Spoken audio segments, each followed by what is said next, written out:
大人，你想什么呢？我好像好久没有像现在这样好好看看风景了。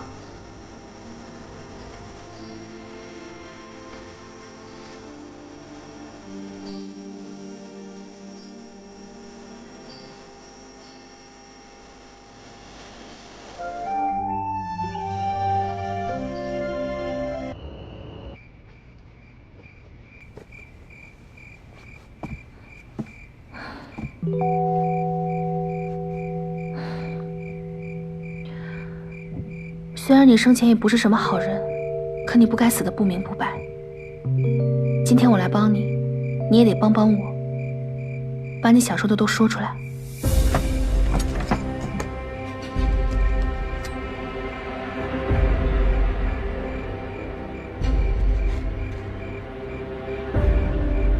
伤口与灯会记载一致。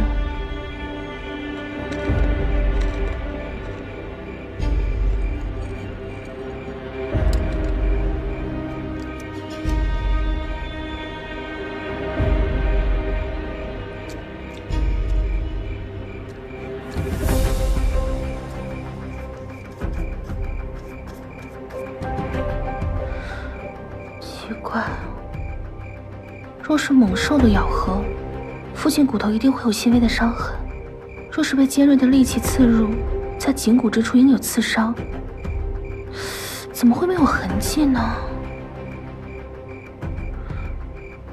若非猛兽咬合，普通的刀枪剑戟也不可能有这样奇特的伤痕，除非……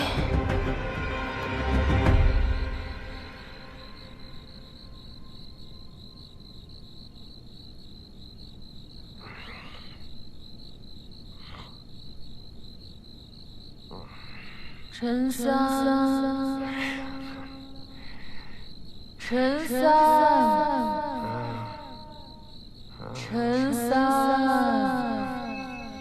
你这三脚猫的本领如何做我们？谁说话呢？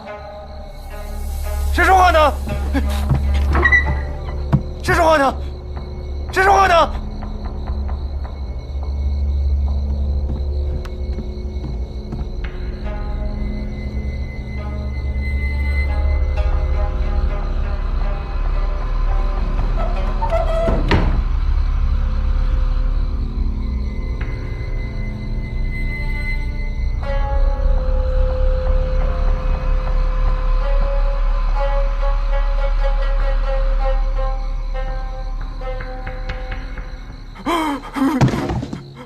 祖师爷，原来是祖师爷在跟我说话。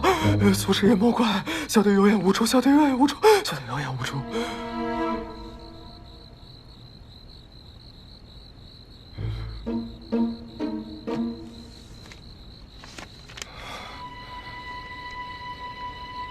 皮肉有伤，骨无痕，不是恶蛟乃恶人。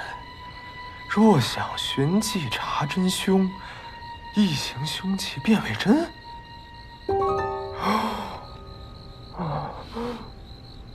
谢谢祖师爷爷，谢谢祖师爷爷，祖师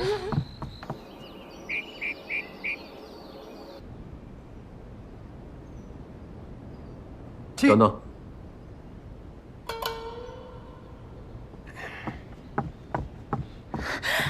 不好意思，不好意思，我来迟了。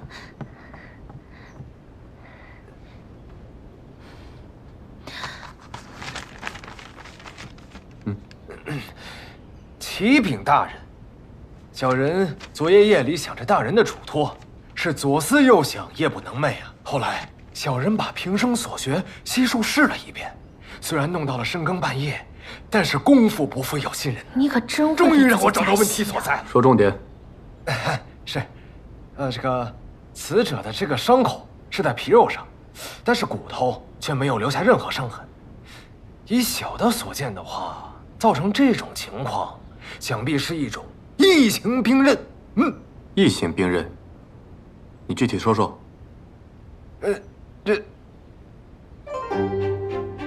祖师爷没说呀，真是一点脑子都不动啊！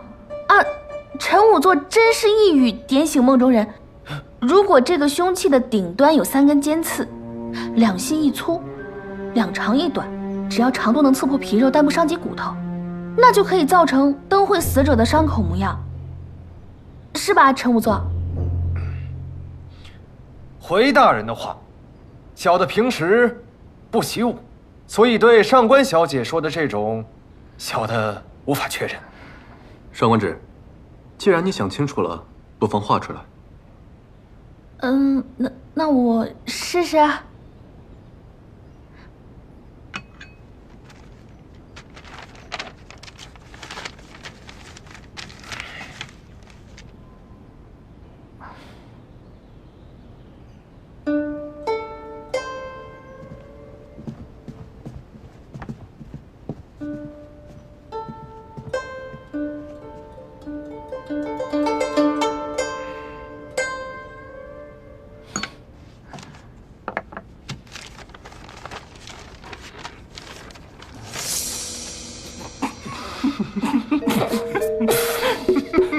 上官小姐，你这兵器能不能杀人不知道，用来烤肉应该不错。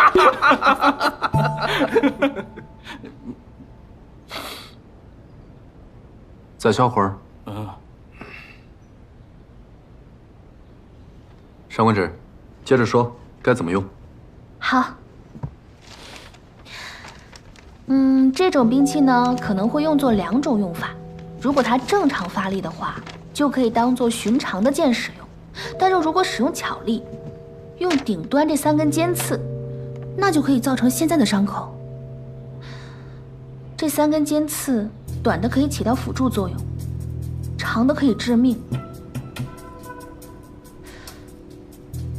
刺入天突穴的就是这2根长的。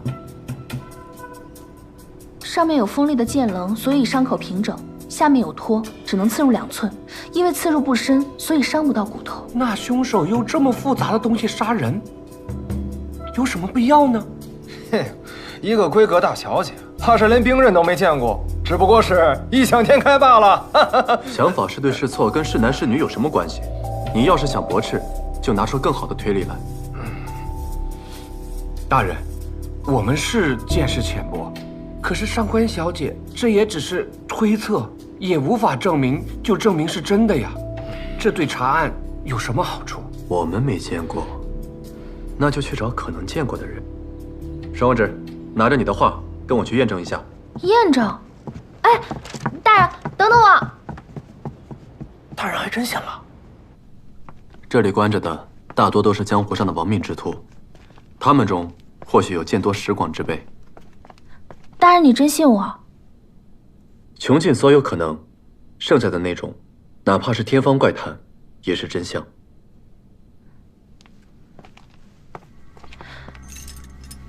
县衙查案，提供线索者将功补过，减轻刑罚。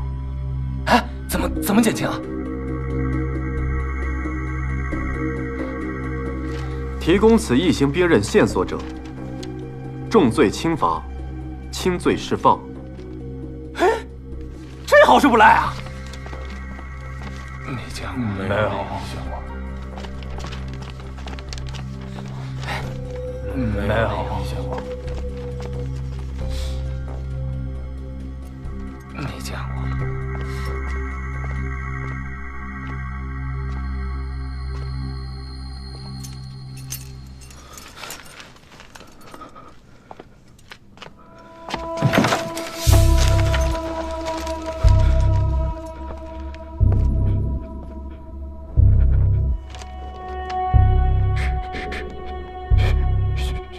血剑，血剑，你见过？血剑见血封喉，见者无不丧命。我也只是侥幸，才活了下来。究竟怎么回事？15年前，我与几个兄弟盘踞在南边的山上，靠打劫为生，也算小有名气。有一天，我们刚劫持了一个商队，来到城里喝酒庆祝，却不想遇见了一位杀手。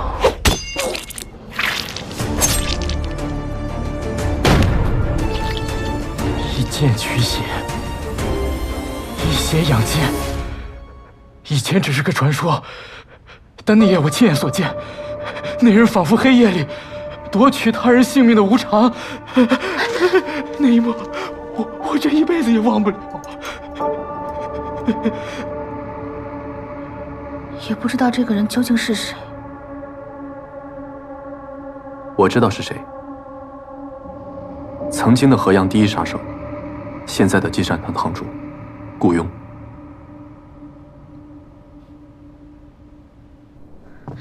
大人，既然已经查到顾雍，可有发现什么疑点吗？顾雍的吃穿用度十分讲究，每季都会派人去外地大肆采买，这是账本，你看看。这你都拿到啦？嗯。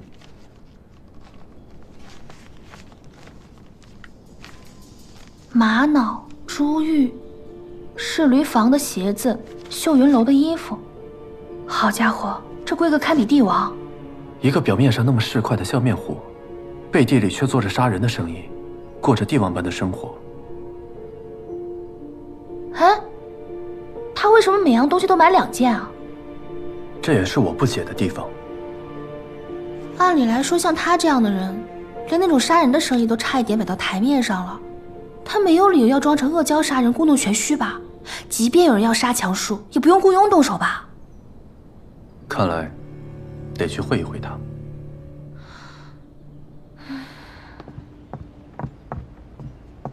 启禀少主，属下查到前日有一木匠失踪，至今音信全无。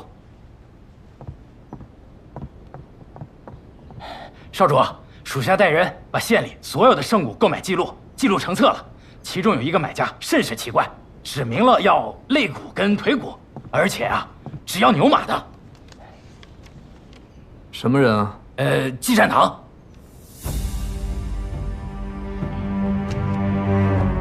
少主，积善堂与我们纠葛颇多，若追查此事，恐怕4大宗族都会牵扯进来。少主三思。积善堂在我的眼皮子底下搞鬼，你竟然让我忍气吞声！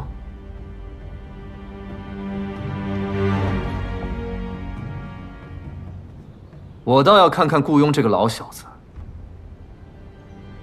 究竟要干什么。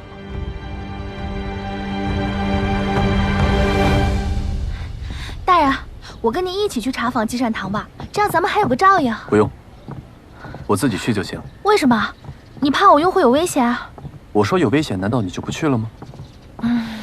我怕你还有别的差事，需要你走一趟。什么差事啊？哎，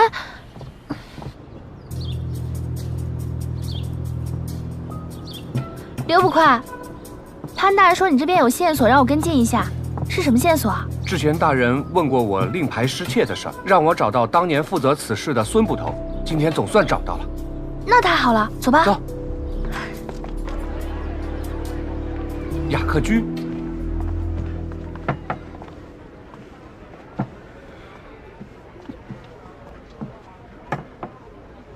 孙捕头。刘捕快。这位就是县衙的前任捕头孙芳，这位是上官小姐。哦，上官小姐，我们今天来是想问问，可还记得当年灯会案的证物，那个带有水波纹的令牌，你可还记得？唉，一辈子也忘不了啊！要不是当时丢了那一块令牌，县衙怎么会把我辞退？我又怎么会变成今天的跑堂呢？到底怎么回事？你详细说说。唉。当时阿胶的传闻闹得人心惶惶，4大宗族也给出了压力，让县衙如期破案，并且给一个交代。我们是没日没夜的查呀，唯一的线索就是这嫌犯掉落在案发现场的一块水波纹令牌。我知道此物重要，一直非常的小心，县衙内外也都加强了戒备。但没想到有天晚上有人来偷令牌，被我发现了，我当即便跟他交起了手。奈何技不如人呐，武功不敌他，被他逃走了。那你还记得那个人的长相吗？我记得他当时黑衣蒙面，仅能从他的眉眼和气力判断，他是个年轻男子，而且个子不高，不惜冒险也要偷回令牌，应是真凶所为。年轻男子，不是雇佣，难道是雇佣的手下？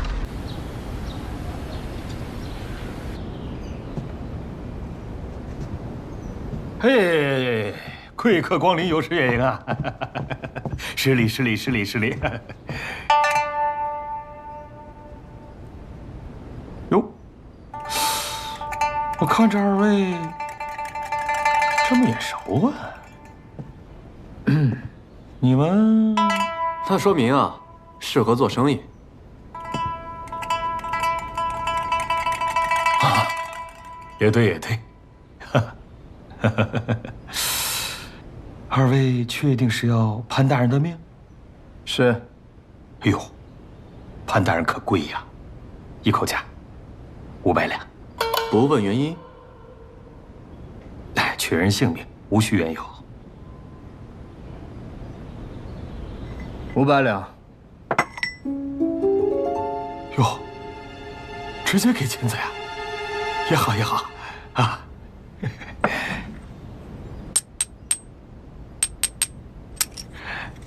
也好，也好。我听说季善堂不仅能帮助主顾杀人，还能按照主顾的心意，用任何方式杀人。那是当然，本堂宗旨：杀人取命，消仇除怨，力促天下太平。方式方法呢，刀具斧钺，火烧水淹，抠心挖甘蔗都行。啊，只有你们想不到的，没有我们做不到的。就是这些花活呢，得加钱。好，那就再加500两。要花活，好好好好好。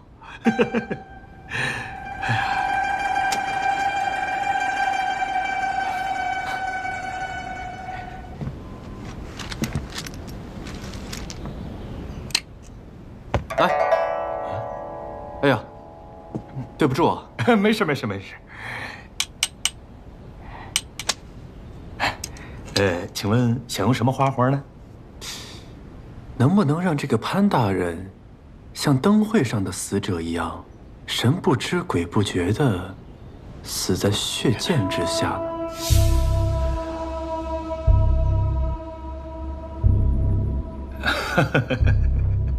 哎呀，谁在那儿胡说八道呀？这个血溅跟灯会案哪有关系？老夫封建多年，这些活呢都是弟子干的，我都不会实践了。你是赝品，自然不会。让真正的雇佣出来说话。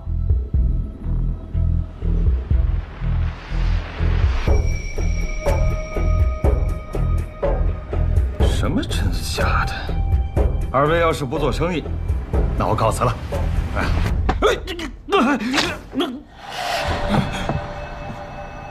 你怎么知道它是假的？河阳第一杀手，一点杀手的警觉都没有。而且他的脚很大，走路却很怪异。我原本以为他有脚疾，可后来无意间在季善堂外出采买的账本里发现，无论是衣服还是鞋子，都一样买了2份，这便让我起了疑心。说吧，真正的雇佣在哪儿？来人！敢在季善堂撒野，我看看自己长了几个脑袋！拿下！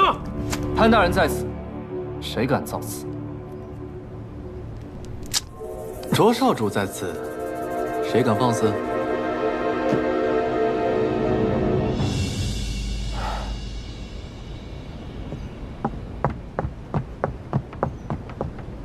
潘大人、卓少主，堂主请2位里面说话。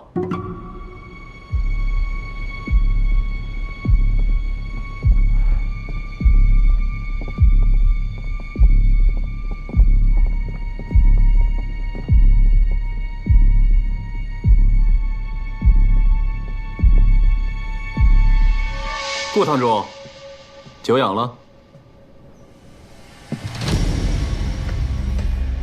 卓少主，潘大人，终于见面了。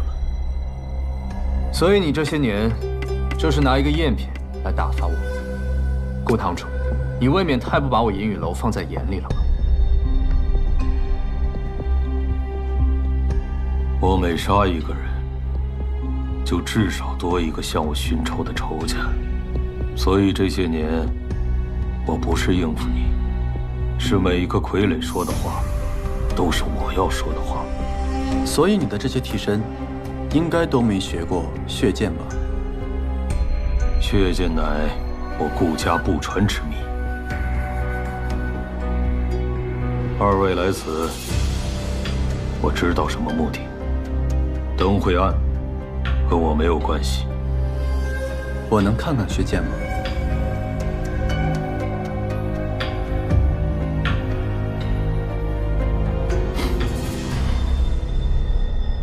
你确定要看血剑？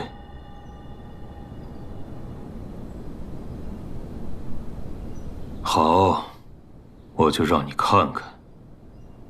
来人，把血剑拿来。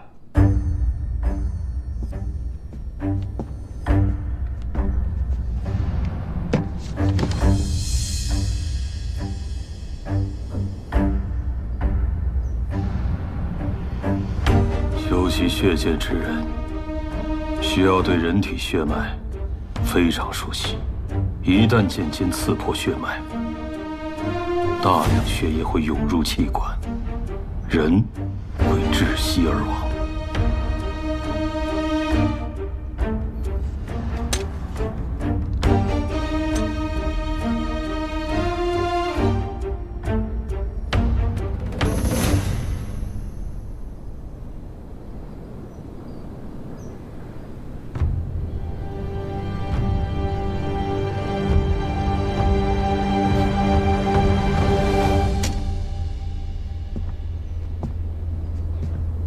四大宗族都曾关注灯会一案，为何你之前一个字都不说？与我无关之事，我说什么？所以，当你知道我要重开旧案，便伪造恶蛟闹妖，误导县衙。什么灯会啊，恶蛟啊，通通都与我无关。你们可以不信我，但是这个要信吧？你的手，10几年前，我被仇家挑了手筋，我就封建了。灯会案发生之后，我也怀疑会有人栽赃于我。我去查看过尸体，伤口是右手所为。我看到尸体的伤口是在天突穴偏左，而且刺入的方向也是从左至右，所以我就猜凶手应该是右手持剑。那顾家还有其他人会血剑吗？独子顾山会，令公子5年前病亡了，此事少主知道吧？确实有所听说。好了，看在卓老当家的份上，我已经跟你们说了很多了。是我们唐突了，顾堂主，告辞。站住！少主可以走，潘大人，你得留下。祭善堂规矩，收钱举命。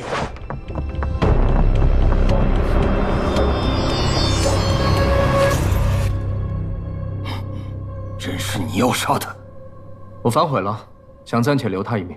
晚了，血剑一出，必送人命。你再不躲开，我不能保证你的安全。顾堂主，你不会真的以为卓少主毫无准备就敢来硬闯祭善堂吧？您若是再不住手，恐怕下一步就是银雨楼大举进攻祭善堂了。你会因为一个外人跟我撕破脸皮吗？顾堂主应该也听说过吧？我是为了一名女子所做的这些。这名女子将来可是要做银雨楼少夫人的。你说他是外人，还是内人？无稽之谈！顾堂主若是今日非要杀他，先死的必然是我。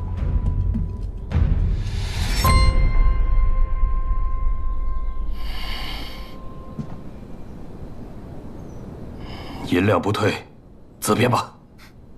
告辞。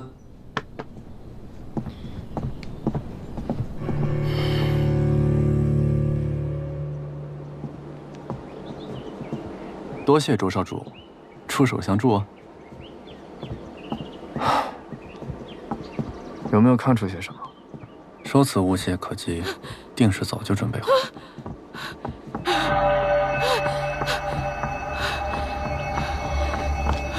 顾英是凶手，顾英是凶手，顾英是凶手，顾英是凶手，顾英是凶手！夫人，放过他！你怎么又乱跑呀？夫人，应该吃药了。顾英是凶手！夫人，快走吧，夫人。顾英是凶手！顾夫人这是怎么了？啊，自从少爷亡故之后，夫人便神志不清，整天的说胡话。卓少主，不用理会，啊，请。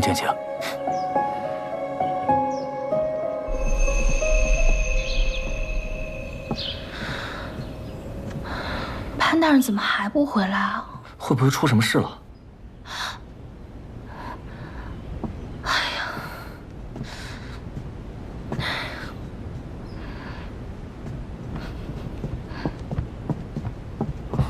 公子，你总算回来了。你俩怎么凑一块儿了？今天可不是我上赶着，是我们潘大人求着我过来帮忙一起分析案情的。卓少主热心查案，免费劳力，不用岂不浪费？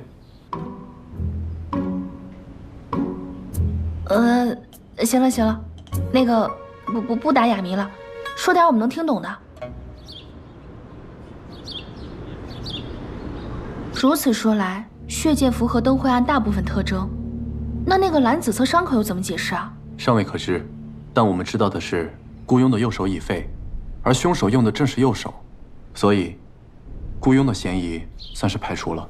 我不太明白，这雇佣本可以不用全盘托出的，难道不是卖你卓少主一个面子啊？你觉得他像是在乎我面子的人吗？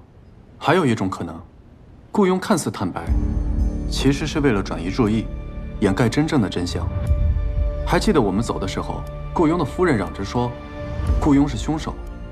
或许，他夫人知道些什么。此人疯疯癫癫的，恐怕很难问出些什么。大人，小姐，饭已经好了。走吧，正好我也饿了。那我不是还得给你温壶热酒？哎，你们先去，我换身衣服，随后就到。吃个饭还要换衣服，矫情。公子，真没想到，这上官小姐跟银雨楼少主打得竟如此火热。你觉得卓兰江对上官芷是出于真心？应该是吧，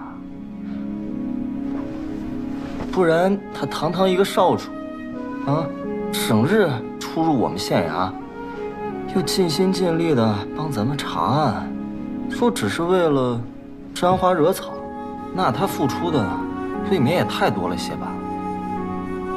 这卓兰江看似孟浪，但是号令银雨楼这么多年，绝不是行事轻率之辈。但他刚见面2次就来上门送礼，这其中定有什么蹊跷。什么蹊跷？我要是能想到，那还叫蹊跷吗？哦，哎，公子，你怎么对上官小姐的事儿这么上心啊？难不成你真如灵儿所说那样？说什么？跟卓少主一样，也喜欢上官小姐？胡说什么呢？我是县令，他是县衙里的人，凡是县衙的人，我都该关心。哦，也是啊。反正不管怎么说，上官小姐跟卓少主走得很近，要是上官小姐答应他做了帮派夫人，那上官公子啊，肯定接受不了。帮派夫人？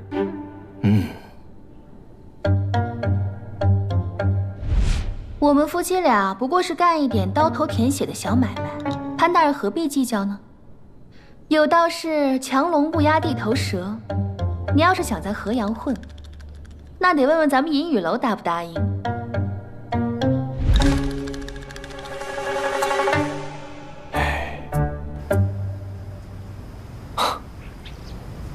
这潘大人可真大方，我刚为他花了1000两银子，就请我吃这些。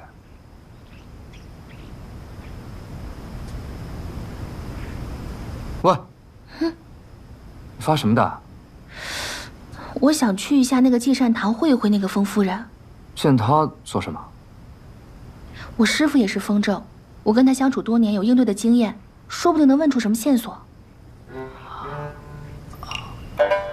这雇佣家呀，守卫十分之严格。你也知道，我们今天是大闹了一番，是打了草又惊了蛇。想混进去，确实是不太容易。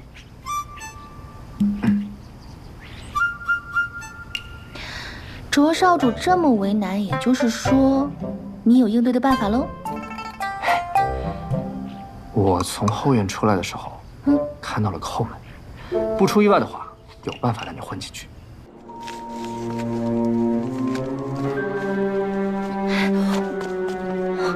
然后声东击西，避开巡视的弟子，潜入内院。是不是？对。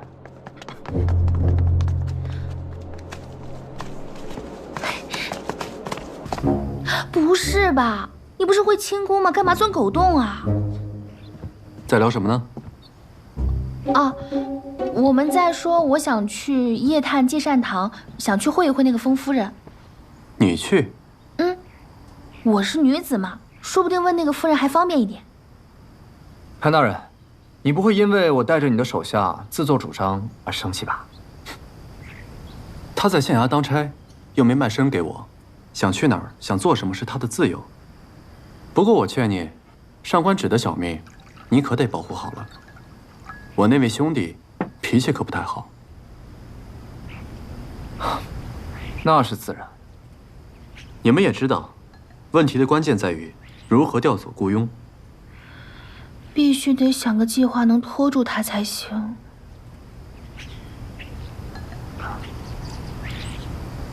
我去吧，毕竟作为4大宗族之首，我还是有办法拖住他的。好。可是我去了，谁带你进去啊？哎呀，对呀，怎么混进去啊？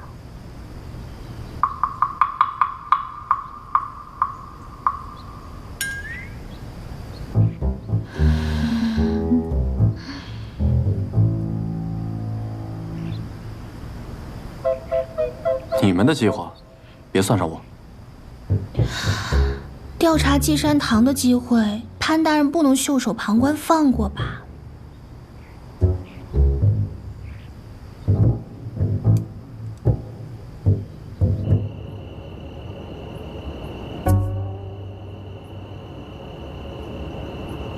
我把它交给你了，要是少一根汗毛，我跟你没完。准确的来说，是我们俩的安全都交到你的手里了。说好一个时辰，绝不会短一刻。我约了小生，完事之后我们老地方见。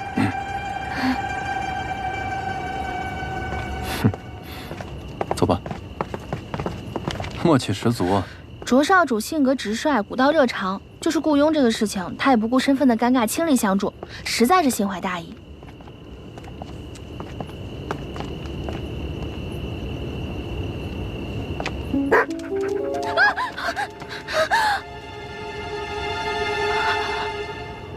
走了。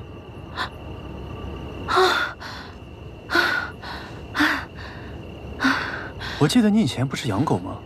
为何现在如此惧怕？在河阳被狗咬过。那个大人，你轻功进去吧，我就这里进去，咱们里面会合啊。你还真是范蠡狗动玉文种，颇有先贤之风啊。那不是为了查案能屈能伸吗？